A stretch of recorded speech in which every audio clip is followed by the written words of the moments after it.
हम लक्ष्मी चौधरी अहाँ सब गोटे के प्रणाम करे छी। आई हम एकटा बहुत पुरान जे पुस्तक में लिखल छै से चैतावर गावऽ जा रहल छी। गीत पुरान छै लेकिन गीत बहुत नीक छै। कोशिश करे छी जे हम नीक से गाबी, जे अहाँ सब गोटे के नीक लागे। यदि नीक लागत ते गीत के अधिक से अधिक शेयर करब। धन्यवाद। उठी पिया चला नौकरिया कोयलिया, मीठी तोड़ बोलिया। उठी पिया चला नौकरिया कोयलिया, मीठी तोड़ बोलिया। मीठी तोड़ बोलिया हो, मीठी तोड़ बोलिया। मीठी तोड़ बोलिया हो, मीठी तोड़ बोलिया। उठ पिया चला नौकरिया कोयलिया, मीठी तोड़ बोलिया। उठ पिया चला नौकरिया कोयलिया, मीठी तोड़ बोलिया। रामा फूल लोढ़े गेला राजा फूल बड़िया। रामा फूल लोढ़े गेला राजा फूल बड़िया।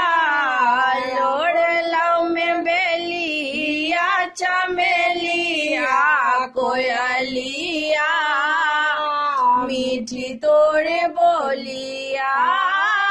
लोढ़लौ में बेलिया चमेलिया कोयलिया, मीठी तोड़ बोलिया। एक खोइछा लोढ़लौ दोसरे खोइछा लोढ़लौ। एक खोइछा लोढ़लौ दोसरे खोइछा लोढ़लौ। आबि गेल राजा के सिपहिया कोयलिया, मीठी तोड़ बोलिया। आबि गेल राजा के सिपहिया कोयलिया, मीठी तोड़ बोलिया। आचरा धेलक मोहे झिझोड़लक। आचरा धेलक मोहे झिझोड़लक। तोड़लक मगज मोतिहारवा कोयलिया, मीठी तोड़ बोलिया। तोड़लक में गज मोतिहारवा कोयलिया, मीठी तोड़ बोलिया। छोड़ू छोड़ू आहे राजा मोरो आचरवा। छोड़ू छोड़ू आहे राजा मोरो आचरवा। रोयत हेत गोदी के बलकवा कोयलिया, मीठी तोड़ बोलिया।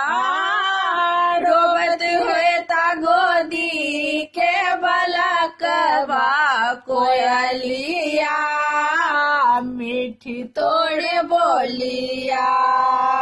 उठ पिया चला नौकरिया कोयलिया, मीठी तोड़ बोलिया। उठ पिया चला नौकरिया कोयलिया, मीठी तोड़ बोलिया।